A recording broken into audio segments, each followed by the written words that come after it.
Welcome back sa aking YouTube channel, Jeremy's TV Manila. Like, share, and subscribe. Anyway, wala nang pong vital, libre lang. Tulong mo na lang din sa kapwa mo. Alright, thank you very much po. So, ang topic natin po today's reflection o ang mabuting balita sa araw na ito.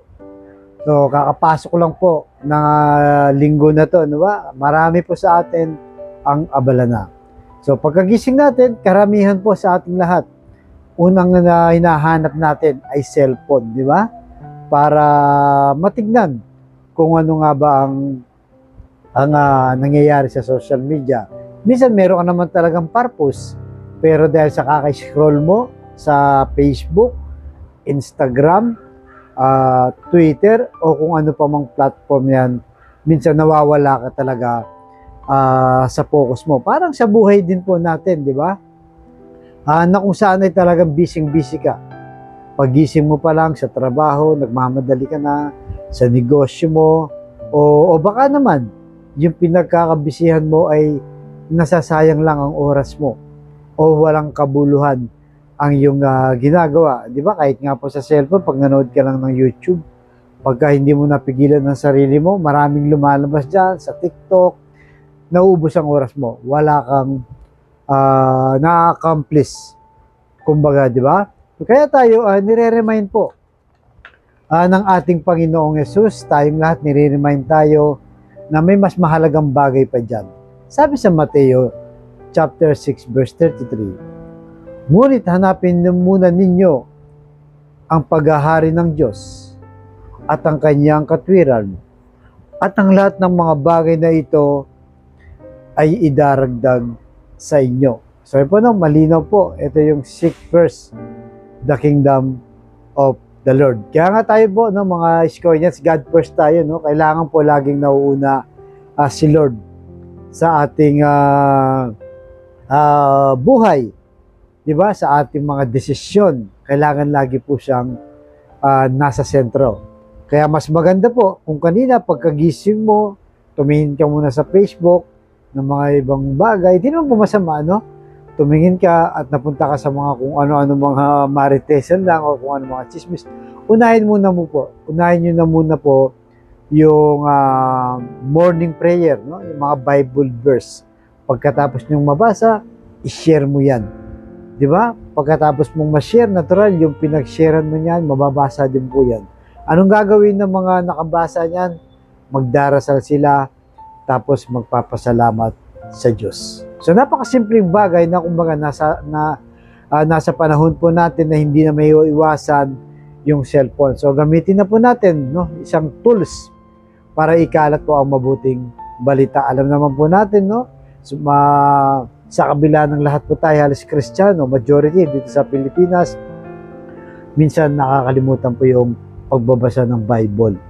Yun na nga po, isang paraan na yun. Isang share mo lang, marami po ang makakita, lalo na kung pinablik mo yan, kahit hindi mo siya kakilala, mababasa na yon. So, doon po, no, nasishare na natin yung mabuting balita, kahit sa dami ng schedule mo, sa araw-araw na ginagawa mo, importante, nauna mo na si Lord. Sinare mo na po siya. So, kaya pong ginagawa natin ngayon, sinishare natin sa umaga, Facebook, sa tanghali, hanggat kaya po natin, sa YouTube. Ito nga pong episode natin to, kaya importante din po, no? Kung pinapanood po natin na yung mga politician o yung mga sinusuportahan natin, dapat po unahin nyo rin. Huwag nyo rin kalimutan panoorin itong reflection natin dahil mas importante to. Kaya kahit po yung mga inuidolo natin, no? Mga politician, artista, mga player, kung sino-sino pa, lahat po sila, pare-parehas lang tayong nangangailangan ng kaligtasan. Kaya imbes na po ang i-share mo, no, yung mga hugot, mga stress, mga hinanakit, mga hate, no, yung parang nagtatanim ka ng sama ng loob sa kapwa, i-share mo na muna po yung mabuting balita. Unahin mo muna para yung mga bagong gising pa lang, nakabasa niyan, ay siguradong magpapasalamat at magdarasal po, no?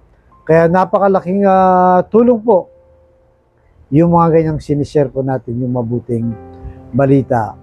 Diba? So habang nabubuhay po tayo dito sa mundong ito, gawin natin po ng tama kung ano yung purpose natin sa buhay, di ba? Ay priority natin ang Diyos. Gumawa tayo ng mabuti sa ating kapwa. I-priority natin ang ating pamilya. Kung ano yung trabaho mo, pagbutihin mo. Kung ano yung binigay sa'yo, pagyamanin mo.